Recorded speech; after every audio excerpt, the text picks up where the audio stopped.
Thank you for joining the Free Churches Group webinar, Opening Up Chaplaincy this evening. We're delighted to see so many of you keen to learn more about chaplaincy. My name is Sarah Lane Court and I'm the Education Officer for the Free Churches Group. My colleague, Tan Dartun, is working behind the scenes to make sure the evening runs smoothly. And Bob Wilson, who's the Secretary for Prison Chaplaincy and Free Churches Faith Advisor, will speak in a few minutes, along with Mark Newitt, our Secretary for Healthcare Chaplaincy. We hope you enjoy the evening and find lots to interest you. I'll now hand over to Bob Wilson, who will introduce us to chaplaincy. Hi, good evening, everybody. It's great to be with you, and thanks ever so much for spending your Wednesday evening looking at chaplaincy, opening the door on chaplaincy. I'd just like to give a really quick overview to chaplaincy. It's great to see actually that we've got a chaplain that's from France at the moment, and so I'm going to start with a French story. Chaplaincy has its perhaps legendary roots in the story of Martin of Tours. Now, Martin of Tours was a Roman soldier, and he was on garrison duty at Amiens. And there's an event that took place that's been portrayed in art throughout all the ages. The story goes that on a bitterly cold winter day, the young tribune Martin rode through the gates, probably dressed in the regalia of his unit, including his cloak. He was gleaming, he had flexible armour, a rigid helmet, and a beautiful white cloak, whose upper section was lined with lamb's wool. As he approached the gates, he saw a beggar with clothes so ragged that he was practically naked. The beggar was purportedly shaking and blue from the cold, but no one was reaching out to help him. A little bit like a Good Samaritan story. Martin, however, as a Roman soldier, was overcome with compassion and took off his mantle. In one quick stroke, he slashed the lovely mantle in two with his sword and handed half to the freezing man and wrapped the remainder around his own shoulders. Many in the crowd thought that this was so ridiculous that they laughed and jeered, but some realized that they were seeing genuine Christian goodness from this Roman soldier. That night, Martin dreamed that he saw Jesus wearing the half mantle given to the beggar, effectively fulfilling Matthew 25, whatever you do for the least of these, you do for me. The mantle, or the capo, led to those who followed Martin's examples being referred to as capellians. That has over the years become chaplains, and for those of you that know Welsh, you'll know that capel is still the Welsh for chapel. Martin was renowned for sharing what he had with those who needed it, saying that what we do as offering help is offering help as to Jesus, and so is a holy act in itself. So what are some of the things that are common to chaplaincy across sectors? So there's all sorts of different sectors of chaplaincy. And I just want to identify 6 things, and you can find some of these on the Methodist Church website. They call them the marks of chaplaincy. One is that chaplaincy is a ministry beyond the walls. So we address people who are not necessarily involved within a church setting. So it might be in an institutional setting, might be in a high street setting, it might be in a workplace setting. As a chaplain, you're always the invited guest. You're not the host. So whether you're going into a supermarket as a chaplain, or a prison as a chaplain, or onto a cruise ship as a chaplain, you're an invited guest, even if you might be paid for that. You're not the host. You're vulnerable, you're not powerful. And so we go in with that position of vulnerability. We may be commissioned by the church, and often that is a defining mark of chaplaincy, but we need to be accepted by the host in an authorized way. Chaplains are intentionally present. The ministry of presence is something that you find chaplains across sectors talking about, that they often talk about loitering with good intent in whatever setting they're in. And then the final thing is that we share what some refer to as the missio Dei, the mission of God. In whatever we do and in however we offer help, whether it's like Martin sharing his cloak, or whether it's in helping someone who's saying, I don't know my purpose in life, or whether it's helping someone who might be bereaved, we share the missio Dei with God, of the mission of God, the missio Dei. So there are all sorts of things that maybe make chaplaincies different, but these are just some of the things, the core roots and some of the core marks that make chaplains what they are. I'm now going to hand over to Mark Newitt, who's going to talk about how we might understand chaplaincy today and how it links with the local church. Mark. So thank you, Bob. Bob's set out there some of the history of chaplaincy and some of the phrases that he used. You'll hear me repeating. So I just want to focus just for the next few moments on how we might think about and understand chaplaincy today. It's not a secret, I think, to say that chaplains don't always feel connected to or supported by the churches to which they belong. When I say churches here, I'm talking more about the denominations rather than the local church that they might attend and worship. There are various complicated reasons for that, and we could probably run a whole multi-day conference exploring and trying to unpack that. Some of it's though to do with understandings or perhaps misunderstandings of what chaplains do, and some of it's related to ecclesiology and how we tend to think about church more widely. So I'm going to talk briefly about one way of understanding the work that chaplains do.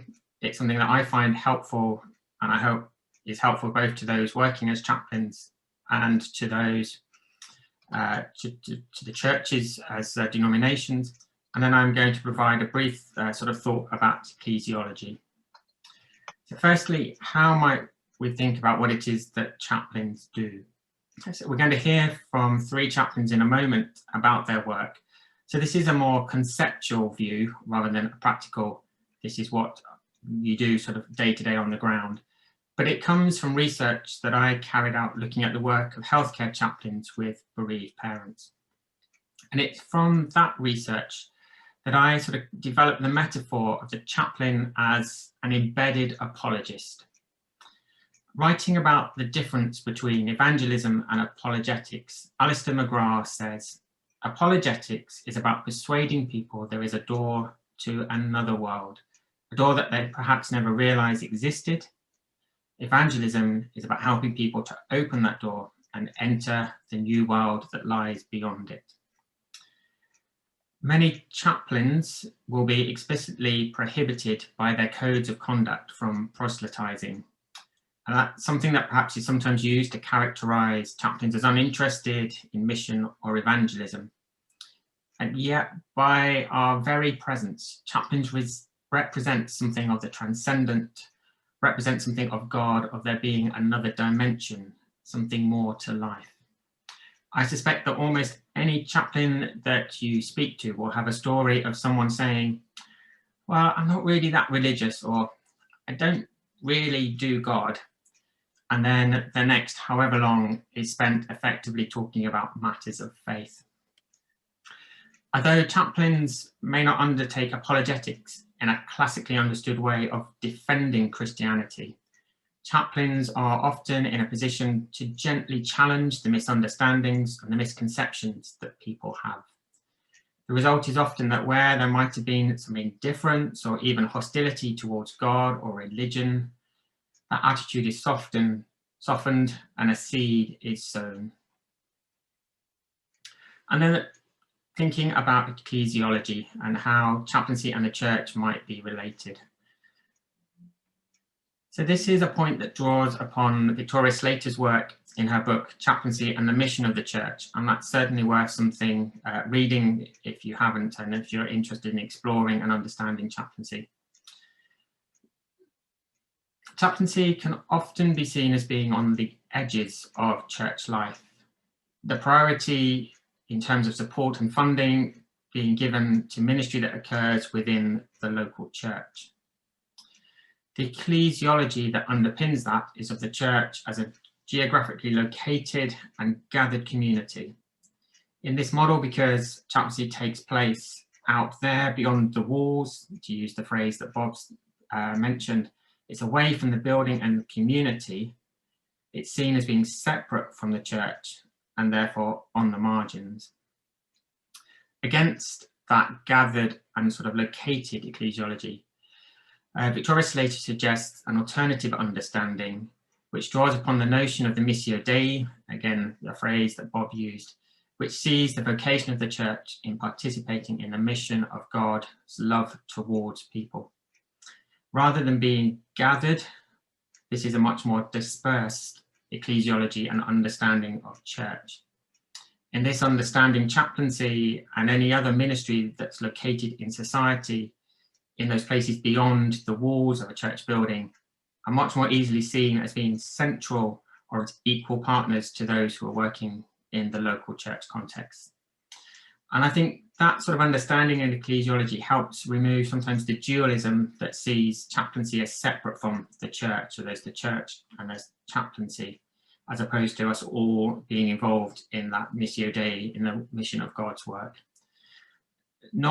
This isn't to suggest in either way that either is better than the other, but rather that chaplaincy is understood as a different genre of ministry. I think that's probably where I will stop on that. So there are hopefully things there that are helpful and things that people can pick up as we go through. So I'll hand back to Sarah and then she'll introduce us to our next speakers. Thank you very much, Mark. And as you've had thoughts triggered by what Bob and Mark have said, please do feel free to put some questions in the chat. Our next speaker is going to be Nana, who works in healthcare chaplaincy, and we're going to hear a bit about what life is like in that area of chaplaincy. So Nana, please come and speak to us. Thank you, Sarah. Good evening to everyone. Yes, my name is Nana Che Bafo. I am an Assemblies of God minister based in London, specifically in Wallington, so I'm speaking from Wallington at the moment. I work at Guy St. Thomas's NHS Foundation Trust, and I've been working there, getting to my 17th year this year. I was employed as a, first of all, I worked there as a volunteer for about 1.5 years, and then there came an opportunity to employ a Pentecostal chaplain, and I went for the opportunity and I got it. So I've been working there. I started as a trainee with Hindu guru and Buddhist monk. So 3 of us were employed. And after the 3 years, yes, I got employed fully, and I've been working there as on part-time basis. This time I work 3 days a week, and I use the rest of the days to work in the church. Yeah. For the past 16 and some months now, I have found the opportunity of working in the hospital community or healthcare community, a very, very beneficial, and then also full of various experiences, in the sense that the opportunity has offered me the chance to serve people or practice my faith in the secular space, without necessarily seeing the people whom I see at the hospital every day as compared to church situation. The church situation, I see my members, I speak to my members almost every day or every 3 days or every Sunday. I get them, I see them. And but in the church and the hospital setting, I don't see them. Sometimes people just come and go quickly. So that kind of experience is a little bit different. Okay. Now, exercising my faith and then also serving people in that context comes with its own challenges. One of them is the challenge of or the temptation of compromising your faith. Like I did hear, I think it was Mark who was saying something like evangelizing. Okay, so you're going to see a patient and the patient is about dying, or you're going to see a patient and the patient is in a very, a very clear need of Christ, but you are bound by the code of conduct not to preach Christ. What do you do? I do face such kind of situations almost every day that I go by the patient's bedside. But there is a philosophy that I have developed to guide me in discharging my ministry in the hospital. And that philosophy is that I see the hospital ministry as an incarnational ministry.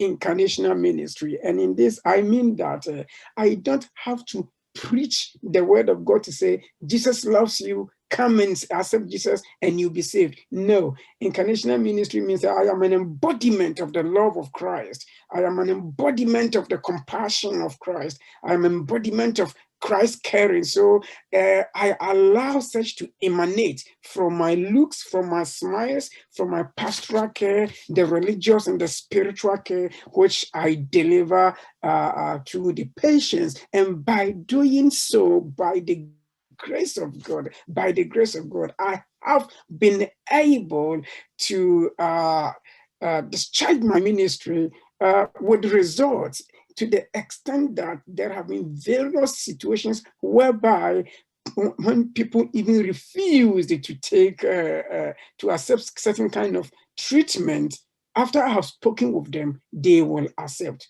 Anyway, lest I forget, I was employed first as a Pentecostal chaplain, and I was the first Black Pentecostal. I was the first Black Pentecostal chaplain to be employed at Guys and St. Thomas's, and then was the first Pentecostal anyway to be employed at Guys and St. Thomas's. So that was my job title.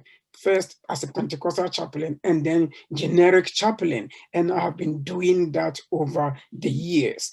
And as the years went by, I have a disability in my left leg. So I limp towards my left leg a bit. So my manager is a very, very dynamic manager. In case you know her, she's called the Reverend Canon. She's not a Canon, Mia Herborn. It opens lots of doors and opportunities for me. So between 2013 and 2015, with her help, I was given the support by the trust to to embark upon a project to develop 2 cures for the provision of spiritual care for patients with learning disabilities.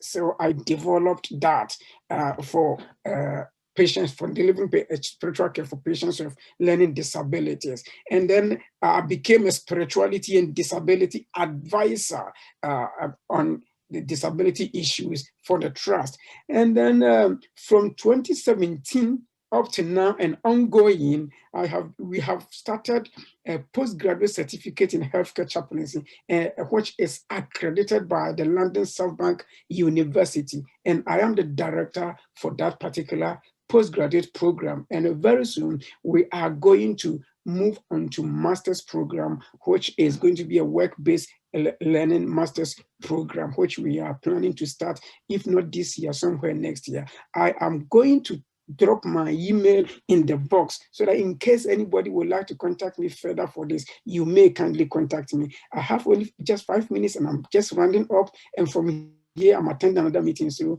I will shoot off. I'm so sorry I will not be able to join you. So I am going to write my email quickly and then leave. I think that is all that I have for now. I want to say that there are so many rich experiences that I have got at the healthcare chaplaincy, but with time constraint, I wouldn't be able to exhaust everything for now. So thank you so much, Sarah. Thank you very much. You covered a lot of ground in a very short time. So thank you so much for taking the time on a busy evening, and we wish you well. See you soon. I'm now going to hand over to Mike Pete. We've had a slight change in our order of our programme, but only the speakers and facilitators actually know that. So Mike is going to tell us a bit about what it's like in higher education chaplaincy. So over to Mike.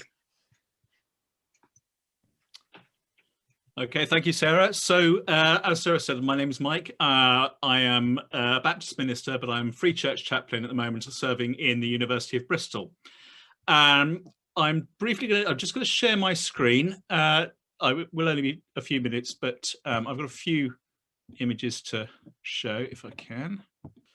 Okay, so the first thing I wanted to say is that as a university chaplain, you can find yourself in very different contexts, and the ministry that you exercise as a university chaplaincy can look quite different in those different contexts. So in some universities, for example, there will be often quite a prominently placed chapel, and chapel life and chapel worship can play quite a significant part in a university chaplain's ministry. There are some universities that have quite a prominent culture of hot desking, and that can have quite a significant impact on the way in which a chaplain thinks about actually marking out what chaplaincy space means. And I would imagine that can be quite an itinerant kind of ministry as well.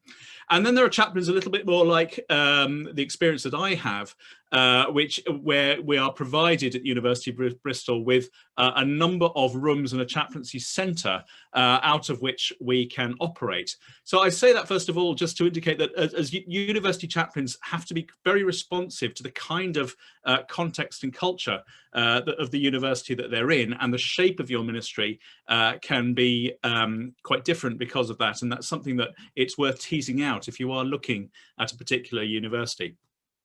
So as I say, in the University of Bristol, we are fortunate we have several rooms that we can use, and so we are able to make the sort of core of our ministry a drop-in centre where a number of chaplains can be available, what we call a duty rota system, to be available for pastoral care. So you can see here is a building out of which we work in the university, but on the right hand side you'll see that we're fortunate enough to have a kitchen and a common room space, so that we actually have a space that people know, and students and staff know that they can come in, find a chaplain, but also often find food. So a number of our events revolve around gathering community around food. As regards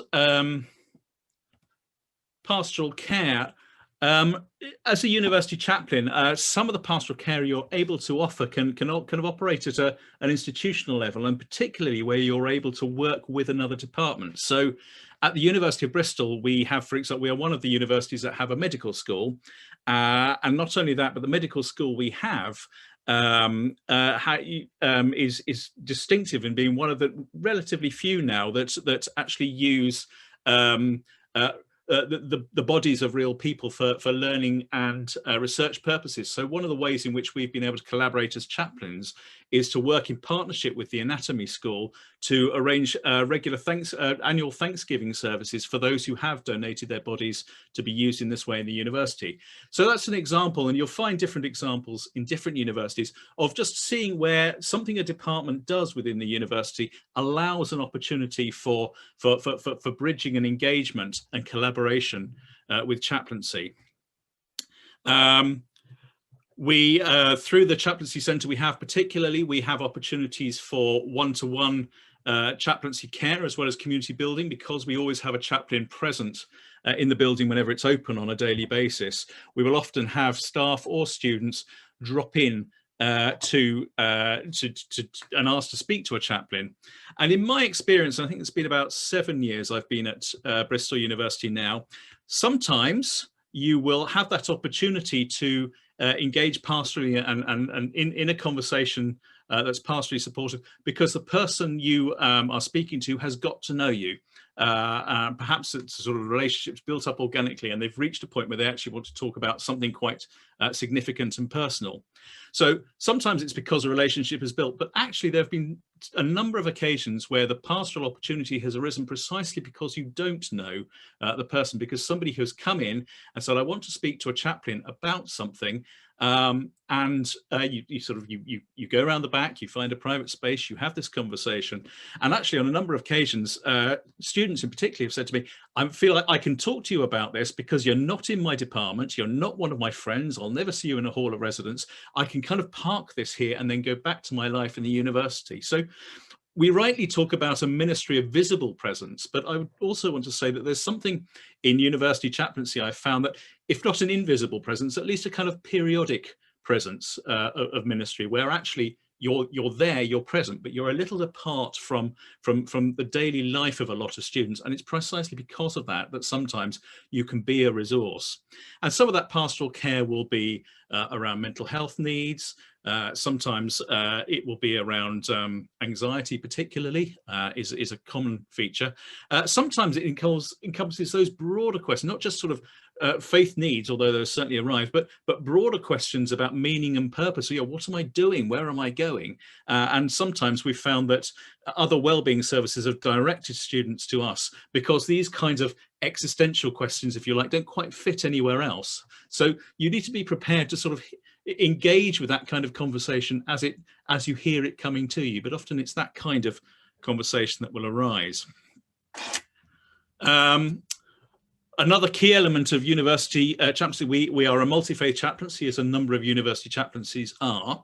And so we look for opportunities to enable interfaith learning and interfaith encounter. So people of different backgrounds and different experiences to get to know each other, to get beyond assumptions and caricatures about different religious and belief perspectives. And one of the ways we do this, this is a photograph from what we call a faith crawl, which we have a number of times a year now. And a faith crawl we organise, we are fortunate in Bristol that there are students, there are places of worship from various different faith traditions within the city, and we try in the course of an afternoon to take students to 3 or 4 different places of worship from different faith traditions. And you can imagine, if those of you who know something of the kind of the first few weeks of a student's life at a university may have an idea of where the title faith crawl, what inspired that. So that's one of the ways in which we try and engage interfaith learning. But we also look for those opportunities to offer chance people sort of come together and share their wisdom with each other. So we have what we call wisdom talks, where we invite people from different faith perspectives periodically to just kind of talk about a theme, but talk about it from the point of view of their different beliefs and worldviews. Finally, the photo from our kitchen again.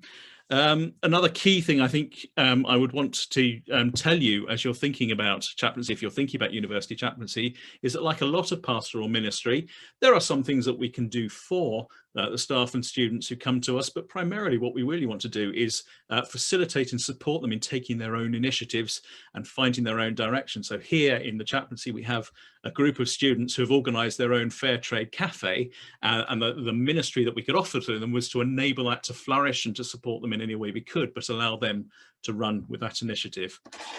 I'll leave it at that. That's a brief snapshot of a very varied ministry, and I'm certainly happy to pick up any of those or other issues in conversation where we get the opportunity this evening. Thank you very much, Mike. Again, a whistle-stop tour, but I hope that that was an insight into some of the things that university chaplains deal with. I'm now going to hand over to Bob again. Unfortunately, our speaker from prison chaplaincy hasn't been able to join us, but Bob has many years of experience as a prison chaplain and is an active prison chaplain alongside his role for the Free Churches. So I'm going to hand over to Bob to give us that insight into prison chaplaincy. Thanks ever so much, Sarah. I'll try and keep my time fairly sharp. So I know that there are a number of you who are already involved in prison chaplaincy, and I can see some of you who have been involved in being chaplaincy volunteers around the table. And so you will have some experience, I'm sure, of what prison chaplaincy is about. I'd just like to kind of summarise my experience. I've been involved in prisons since about 1995, when I first walked into the Verne prison. And now I serve as the Free Church's faith advisor to the prison service, and I look after something like 260 Free Church chaplaincy posts across England and Wales. Prison chaplaincy it's an extraordinary ministry. I would say that all chaplaincy is extraordinary, to be honest. But prison chaplaincy is quite extraordinary, and it focuses, for me, there are all sorts of modules of chaplaincy that the academics talk about, but for me, chaplaincy has always focused around some of those unchangeables, things like faith.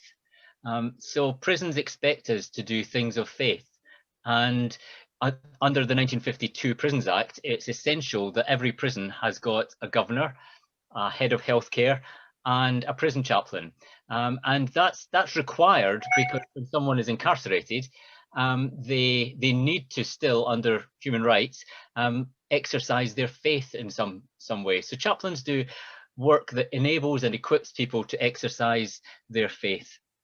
And that might be leading services, although during COVID times we've been doing less of that. It might be lighting candles with people who've been bereaved. It might be doing some form of what we might consider as being a religious service for those at particular life events. Chaplains also respond in ways that believe that life can change. Now, not everybody in prison believes that life can change. But the statistical and the academic criminological research shows that for most people, their lives change at some point. Most people who go to prison don't go to prison don't continue to commit crime and keep going in and out of prison. Most people do stop. Now, chaplains have believed that for hundreds of years, as far as I'm concerned. And we continue to believe that. So we support courses that believe that there's a chance for life change.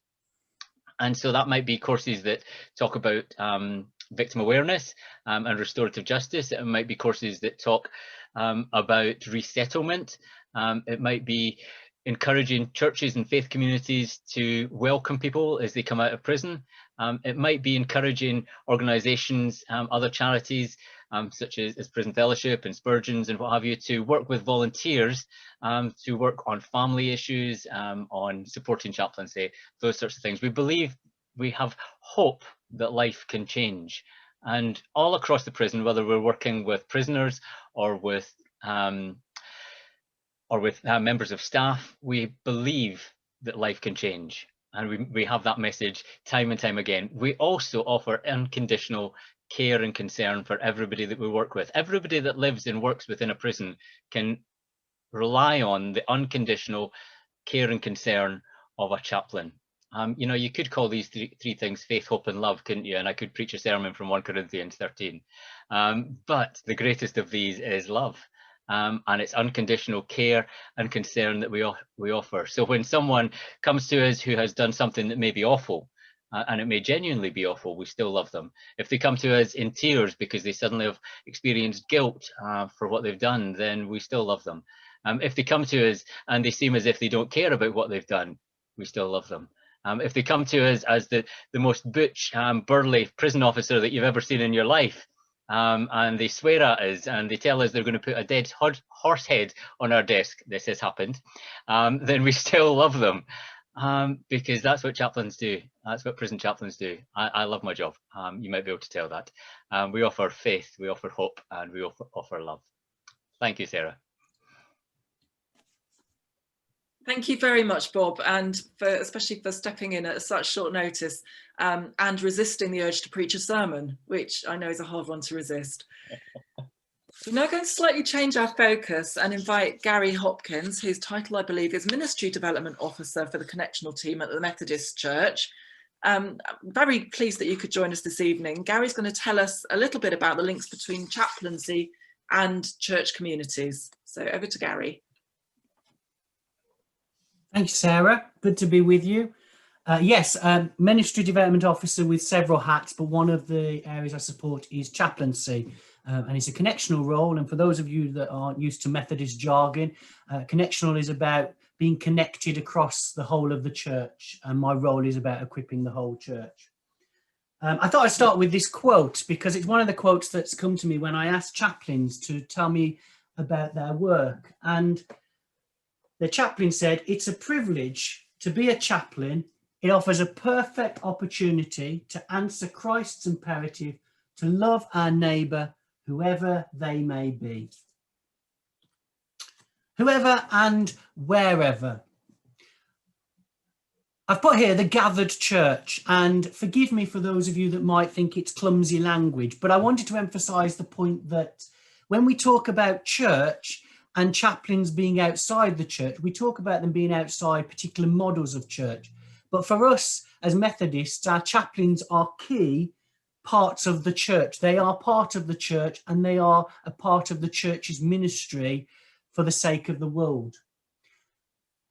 Chaplains spend a lot of their time in other places, in other spaces, and that can cause an element of isolation because it can cause a feeling of being detached. And it's one of the things that we often get told by chaplains is that sometimes they don't feel well connected to the church, or that the gathered church doesn't understand what chaplaincy is. And so one of the things that we try and develop as a church is how we help the chaplain to sit between those two places, to sit within the gathered church, but also to sit within the community where they serve. And it's simple things like, if they're a chaplain who their role is mostly doing things in the community, they might not naturally be part of particular meetings or at particular events. And very easily those relationships with the gathered church can drift. It's not the case for all chaplains. Some chaplains sit very well, but it's one thing that always comes back to us. And as a church, we say chaplains don't act on their own authority. They are sent and supported by the church. We have a real thing about being sent into spaces where the host supports them as a guest.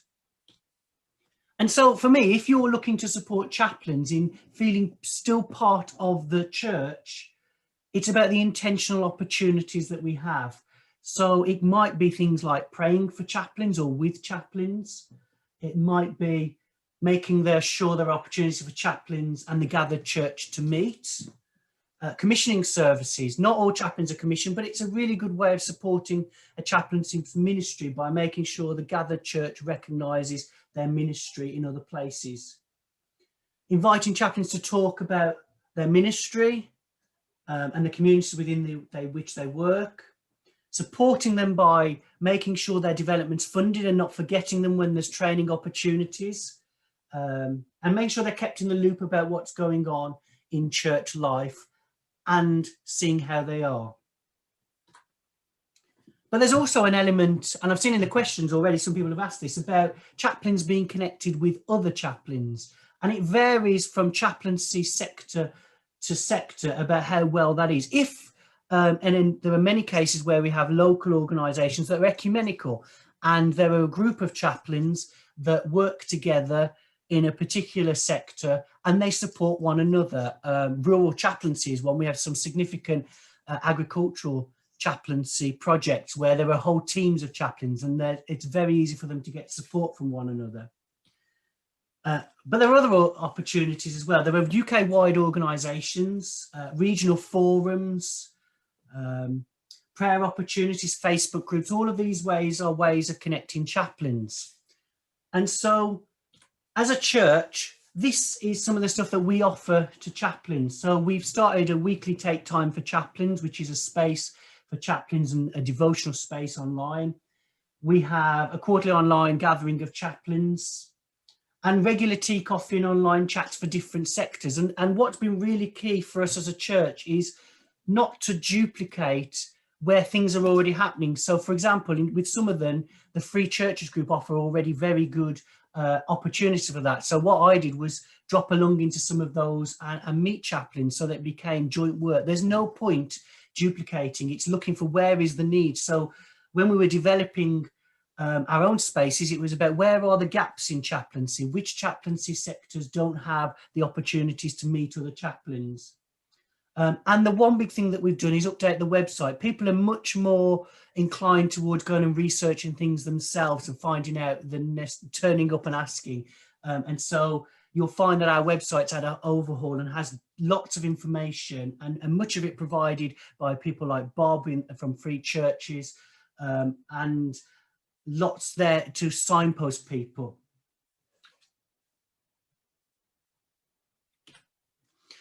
Just a quick look at the website, just to talk through a couple of things that might be useful in kind of supporting chaplains.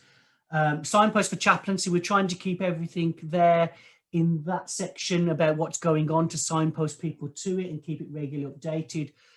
Connecting chaplains events, they're all listed there in that section. You'll find lots that you can come to.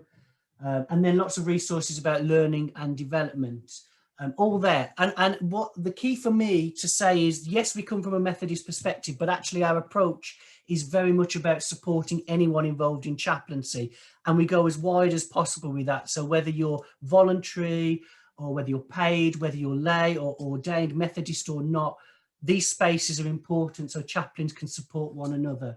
And then lastly, we've got an event coming up, and I was told I could plug this event. So if you're interested in becoming involved in chaplaincy or finding out a bit more about chaplaincy, we've got an event come up as part of our Love This Calling campaign. So we've had a campaign over the past month or so, and it's going on for a few months, about helping people explore what their calling is, what God's calling them to be at this time, in this moment. And so we're putting on this event, which will be an introduction to chaplaincy and an opportunity to hear from chaplains across all the sectors. So from armed forces through to workplace chaplains, and to ask those questions, and then hopefully some guidance on how you go about it. Because there has already been a comment in the chat which has said there are so many routes into chaplaincy, and depending on which chaplaincy area you're interested in, there will be its own route, and some are very specific, and others you have to find your way into it, and we hope we can offer some guidance on that. So this is what we try and do as a church to support chaplains and enable the development of chaplaincy, because as a church we have embraced chaplaincy as a model of being church, and not just ministry within the walls, but ministry beyond the walls. Sarah, thank you. Thank you very much, Gary. And there will be a link to all of those Methodist resources on our website as well, so you can come at them from all sorts of different angles. We are now going to have a time when the questions that some people have put into the chat, the questions that we've thought about beforehand, we can have a chance to talk about some of those with members of our panel. And I get the dubious privilege of selecting the questions and deciding who's going to answer them. So I hope my colleagues are feeling brave now. We've had some really good questions. Thank you for those. Some of them have come publicly, some of them have come direct to me. So we're going to start off with a question about how do you get into chaplaincy?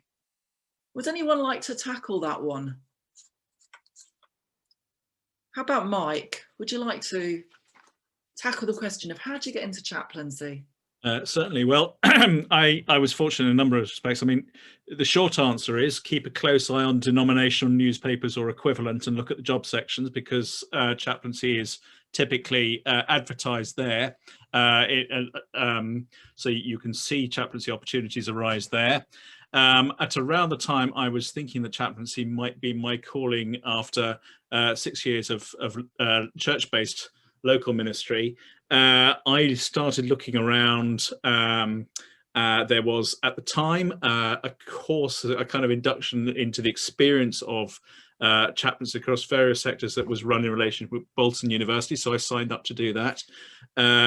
Look around at your denominational websites, look around at some of the ecumenical instruments, see where the opportunities like this one are to kind of connect with chaplaincies and start to sort of get to know, get an insight, but also you will be meeting people in chaplaincy, and that's another way in which you might hear about chaplaincies, but fundamentally they tend to be advertised in denominational job sections.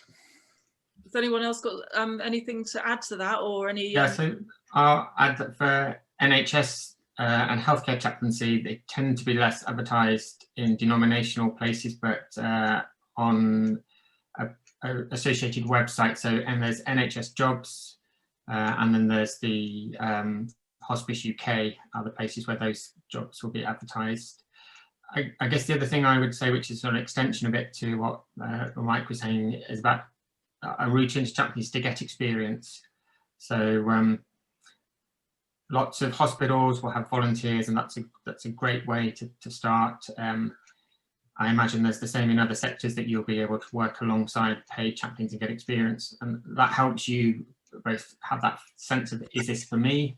And when it comes to interview, it's a great head start to be able to talk about experience that you've got. So I would suggest exploring ways to sort of get experience through placements or through acting as a volunteer. Are there different ways that you get into prison chaplaincy, Bob? Is it different from? I would just say that the similar channels, so jobs are advertised on the Free Churches Group website. So we've got a vacancies page on our website, so keep an eye on that, and they're regularly. So that's in both prison service and in private sector. So all of those jobs go up there. But also, just like Mark, I would say, try and get involved as a chaplaincy volunteer or as a volunteer chaplain. There are certain qualifications, and I saw a question coming up saying, what qualifications do you have for a prison chaplain? You can download those from our website, but essentially you need to be accredited minister. Now, that doesn't need to be an ordained minister, it could be a lay minister, so you could be a worship leader or a chaplaincy minister, some denominations, and you need to have some biblical or theological training behind you to be a prison chaplain. So you need some theological basis, and you need the support of your denomination. Is that the same in the other sectors, Mark or Mike or Gary? Yeah, so in healthcare, that would be similar, the expectation of having a degree. So chaplaincy is largely a degree entry profession of the way that it's structured in terms of NHS and other pay bands. But the need would be, or the expectation would be, that you would have theological experience and qualifications, some ability to show that you've got pastoral experience, which could come from a variety of directions. Yeah, those would be the key things there. What about, is there a difference between paid and volunteer chaplains? Not just in the ways that you get into it, but are they different roles, or do you need different skills or different qualifications to get into voluntary chaplaincy from getting into being a paid chaplain?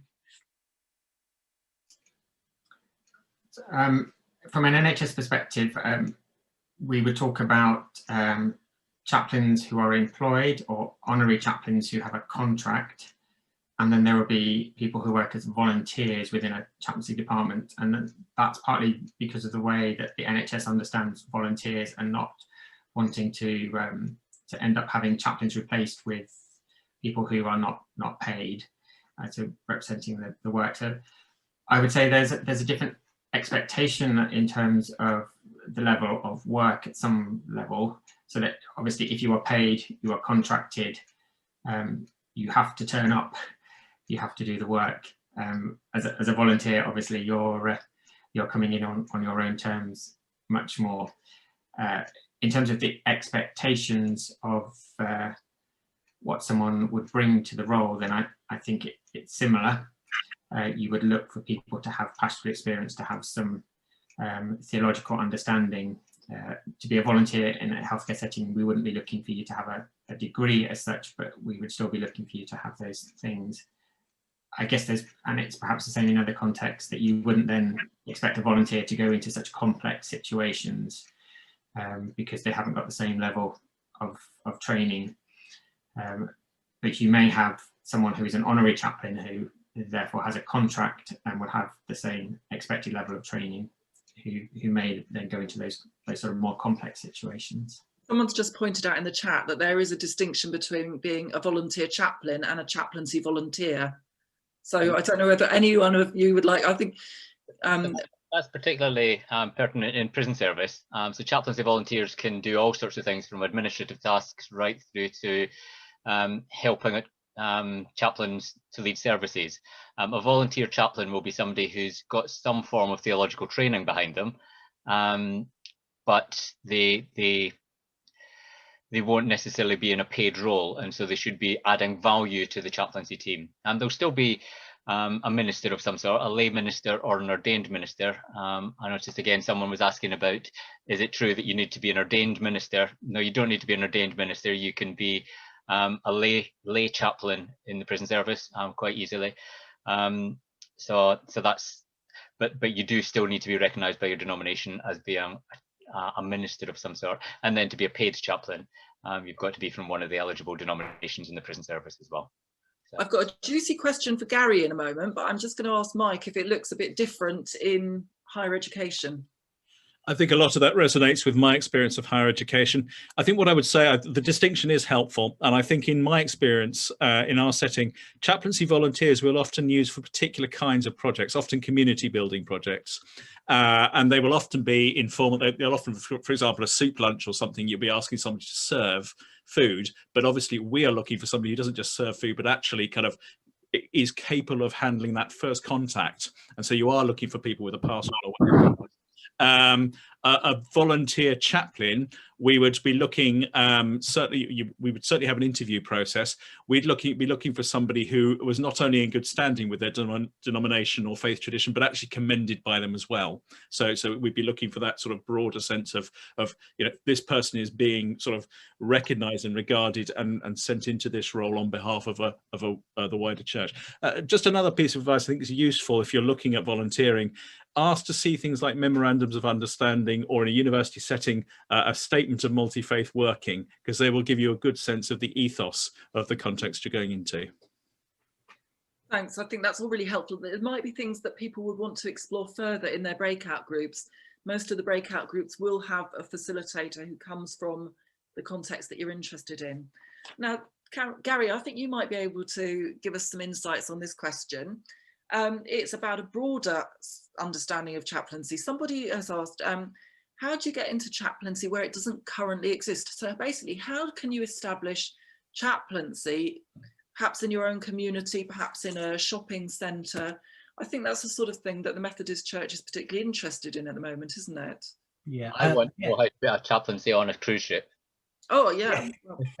Chaplaincy. Well, to use one of our courses, Chaplaincy Everywhere. The past about 10 years ago, an initiative was set up to do that, to develop chaplaincy everywhere and to provide less formal routes into chaplaincy. And this is why we have this very, I suppose, specific phrase about being sent by the church, because when you open up chaplaincy to be broader, what you don't want is lots of people turning up saying, I'm a chaplain, who haven't had those conversations with their local church setting, or could do things that brings chaplaincy into disrepute. So it's keeping that balance, providing the openness of God's calling to take people into all sorts of places, but also safeguarding from any harm. But yeah, so I mean, we've had loads of people do all sorts of projects. We've got somebody at the moment who has caravan, and they go around to elderly people in community. We've had people in casinos, and there are tourism chaplaincies. There are all sorts of chaplaincy areas. We have a course on our website which we offer freely, which is actually being revamped at the moment and due for relaunch later this year, which enables a group of people to reflect on chaplaincy, to work through 7 sessions. It talks about the theology of chaplaincy, but then goes on to talk about how to specifically set up a project. And it's very much oriented around volunteers and lay volunteers. It might be involved with ordained, but it's actually so that people who are seeing a need in the community can go, how do we offer chaplaincy into this setting? And that's the way we've done it. We've had loads of projects set up with that. And what we try and do then connectionally is support the development of those people in upskilling and learning the things that are necessary to be chaplains. So yeah, the possibilities are endless. Wherever people gather, or wherever there is community, there can be chaplaincy done in the right way. Thank you very much for that. Now, we don't have a great deal of time. I think some of the questions that people have asked could be explored in their groups, but I would particularly like to end with this question. How can churches support chaplains? Anyone from our panel who would like to take that question? Yeah, I'm happy to go first. I think there are a couple of very simple things, which is for churches to know who their chaplains are, to communicate with them, and then to learn from them. But I think the simple thing of knowing who your chaplains are and communicating with them. So chaplains are included in other mailings that would come from whichever denomination it is, but for those communications to be appropriate, so that I'm an ordained Anglican, and I get frustrated when I have sometimes things from the diocese that say, please can you share this with your parish, or please can you do this return on behalf of your parish, which sort of just, again, it's back to that sense of there is only one model of ministry and it's all to do with the parish church, as opposed to seeing chaplaincy separate from that. So I think there's some very easy, simple wins of communicating with them, even if it's just an email that's sent ever so often that just says, how are you doing? I know through COVID that a lot of chaplains found it really helpful, just the fact that someone senior in a church communicated with them and said, we're thinking of you. We know it's tough you're in our thoughts and prayers. That was a very simple thing, but it made a huge difference to people. So there's a couple of simple things there.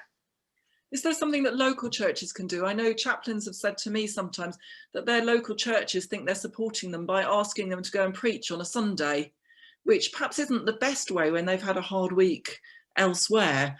Are there better ways that local churches can offer support to chaplains in the institutions and contexts in their communities? I think there's an element of intentionality to what you need to do. You don't naturally meet with chaplains necessarily, so it's about going and finding out. But I actually think chaplains, in terms of God's mission, chaplains sit in the communities and have such a good understanding of the needs of those communities.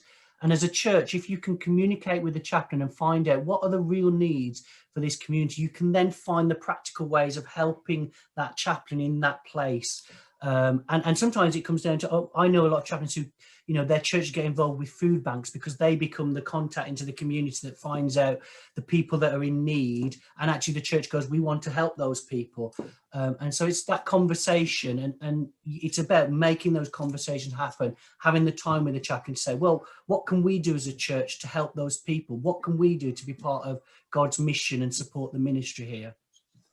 Great, thank you. I know that, again, time is necessarily short, but I hope that's given some more insights into different angles on chaplaincy. Right, I'm just going to put in the Free Churches Group website address, as I've just been asked for it. We do have a section on chaplaincy on the Free Churches Group website, which is trying to bring together a lot of information about different sectors in chaplaincy. We haven't even mentioned all of the areas in which we work. We haven't mentioned anything in the wider forum about schools or further education chaplaincy. Just to give a bit of a plug, the Centre for Chaplaincy and Education is having a big conference in June, to which anyone who's got an interest in chaplaincy in schools or further education is warmly invited, and we have got a link to that on our website, and I will make sure that that link is made available after this meeting. So please have a look at that as well. I noticed that Sarah Isles has just put a link to that as well. I know the problem is writing down anything that appears in the chat, because you probably haven't got time to do that quickly enough, and you can't make the link straight away sometimes, but we will provide as much information as we can. And if there are things you still want to know and we haven't given you that information, please just get in touch. We are going to conclude in just a moment.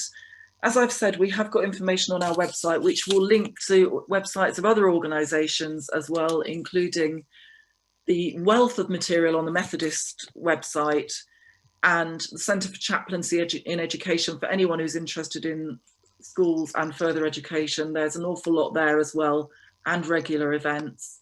We do provide regular meeting opportunities for chaplains in healthcare, prisons and higher education.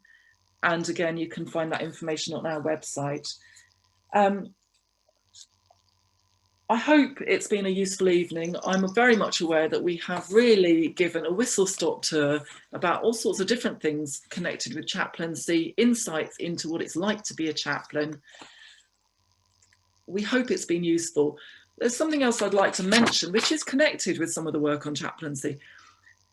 You might want to know a little bit more about our work on social cohesion and how the church can be involved in connecting communities. I know some people have asked questions about chaplaincy in relation to connecting with your community. I'd really recommend the Free Churches report, which is published like this, which we produced in collaboration with Theos on the church and social cohesion. It's there on our website, which you can download it. You don't have to buy a copy. And there are how-to guides for churches. It does mention some aspects of our chaplaincy work. Again, it's quite a broad coverage of how the church can link with communities, but it can be useful and interesting to a number of you, I imagine. We're always happy, as I said, to deal with questions, comments, and we hope you found the evening worthwhile. And I think we will end it in a fitting way with prayer, I'm going to hand over to Mark to close the meeting in prayer. Thank you. So I'm going to read a prayer that is written by a chaplain. I think they must be an American chaplain because it was a book given to me by an American chaplain.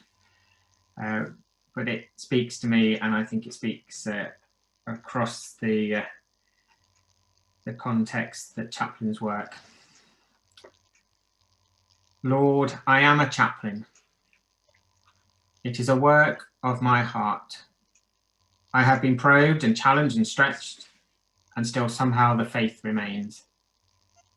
Faith that every time I enter a room, every time I speak in your name, every time I express compassion, I do not do so alone. I am surrounded by a host of angels, covered by grace and guided by the God of creation and love. They wait for us, those who are hurting and lost, those who long for someone to hold their hand, those who recognize your presence. How can I not go, Lord? I am a chaplain. Amen.